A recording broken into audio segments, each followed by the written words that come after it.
What's up, Taiwan? I'm Sandy Chi with news from here in Taiwan and around the world.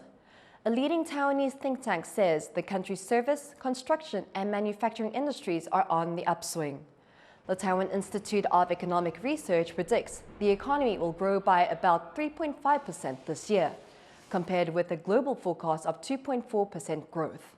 The institute says semiconductors, AI chips, and an improving export market are the main drivers of Taiwan's growth. Taiwan remains fourth in the world for economic freedom for the second year in a row, according to U.S. think tank the Heritage Foundation. A delegation from the foundation met with President Tsai Ing-wen and Vice President Lai Ching-te in Taipei. The think tank placed Taiwan behind only Singapore, Switzerland, and Ireland in this year's Economic Freedom Index. The ranking was based on 12 economic freedoms, with Taiwan receiving high marks in judicial effectiveness, government spending, and fiscal health. A big weekend for the global chips industry. Taiwanese chip giant TSMC has opened its first Japanese fab amid an urgency to secure supplies of advanced semiconductors. Our reporter Joyce Deng reports from Kumomoto, where the chipmaker has set up shop. JASM open desu. Dozo. A factory opening like no other. World-leading chipmaker TSMC's first Japanese fab is now the country's most advanced facility of its kind. It's operating under the local subsidiary's name, JASM, a joint venture with minority stake partners including Sony and Denso, and subsidized by the Japanese government. TSMC founder and chips legend Morris Chang said he has high hopes for the collaboration.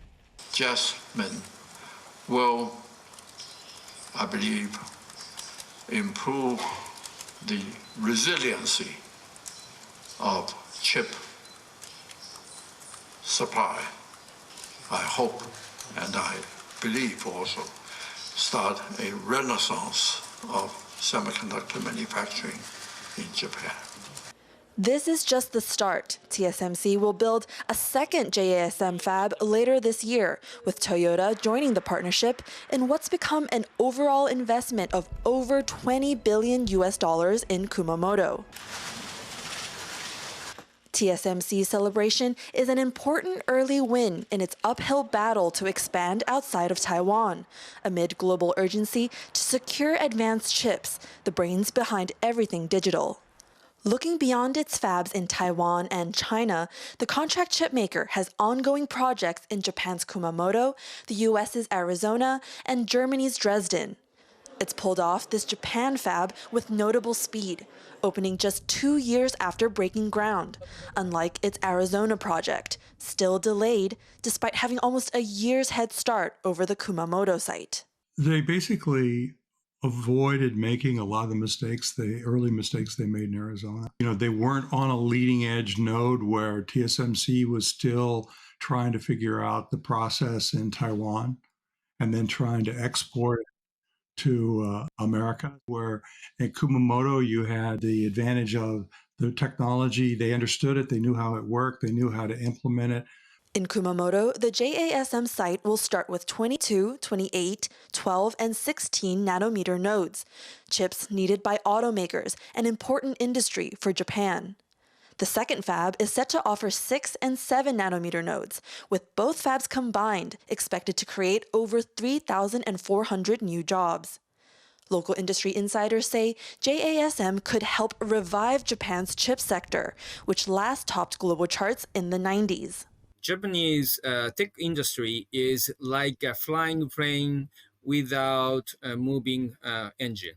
That means gradually the plane will going down. JASM will be the one of the key points for such kind of Japanese industry to have the way to ignite the engine again. Getting Japanese chips back in the game now is not just in Tokyo's interest. It'd also be a boon for Washington, who's resorted to sweeping export controls amid a battle for tech supremacy with Beijing. Both the US and Japan, regardless of who's in the government, is really going to be highly focused on working together to counter threats coming out of China and having a secure supply chain. TSMC as well, given their investments in somewhat legacy technology in the US and in Japan, shows that US and Japan are willing to work with Taiwanese companies because they are the world leaders. But at the end of the day, we really want to avoid a lot of these supply chain crunches. With TSMC now in its backyard, Japan has some of the best tools in the industry to up its game and secure its stake in the lucrative and critical semiconductor supply chain. That was our reporters Joyce Zheng reporting from Kumomoto, Japan, along with Joseph Wu. The Palestinian Prime Minister has announced the resignation of his government amid the ongoing war in Gaza. Mohammed Tateye says the decision is due to, quote, war, genocide, and starvation in the Gaza Strip. He says the reality in Gaza requires a new political structure. The president of the Palestinian Authority, Mahmoud Abbas, has yet to comment. Thai police are investigating the apparent murder of a Taiwanese man found dead near Bangkok's airport. They've said the victim is a Taiwanese national who fled to Thailand to avoid arrest for robbery and firearms possession in Taiwan. Evidence suggests he was shot in the head, then dragged into an abandoned shop on Sunday, where he was discovered alongside half a kilogram of the drug ketamine. Thai police are investigating and have video of a suspicious car circling the crime scene. Taiwan is set to roll out subsidized counseling for women with postpartum depression. 30%到50%的孕产妇，她会生完之后突然就会觉得，好像已经人生好像进入一个很奇怪的状态，她会压抑，压抑很厉害，睡不着觉。The plan for mothers comes after Taiwan's government started a similar program, giving young people free mental health counseling sessions. It's part of an effort to support the nearly 130,000 women in Taiwan giving birth each year. Research shows that 20% of women experience postpartum depression in the weeks after giving birth. Symptoms can include feelings of intense anxiety and sadness, and in extreme cases can lead to suicide. Dragon lanterns, fireworks, and explosions, all part of celebrating the Lantern Festival in Taiwan. Harel Hughes reports on how people are welcoming the Year of the Dragon.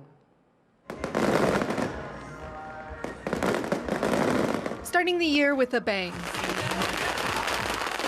An explosive part of Lantern Festival celebrations in southern Taiwan. Thousands stand ready with some essentials.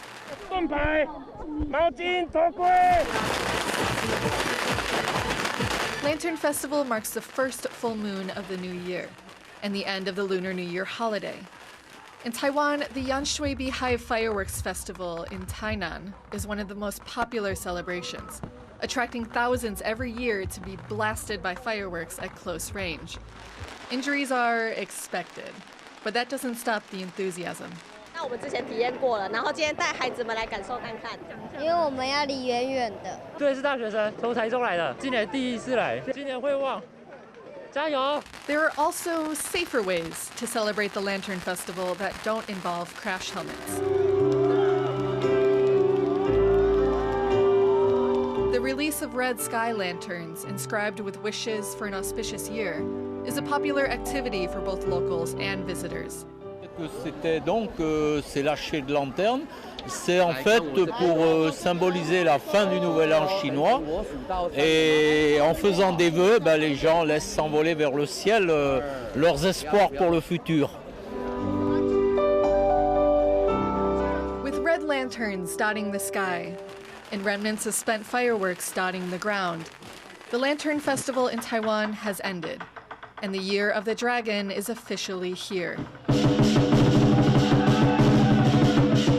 Chen and Harel Hughes for TaiwanPlus.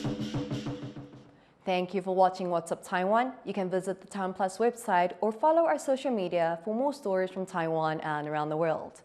Finally, have a look at this heavy snow in the Gara mountain range in Iraq. I'm Sandy Chi. Take care and see you next time.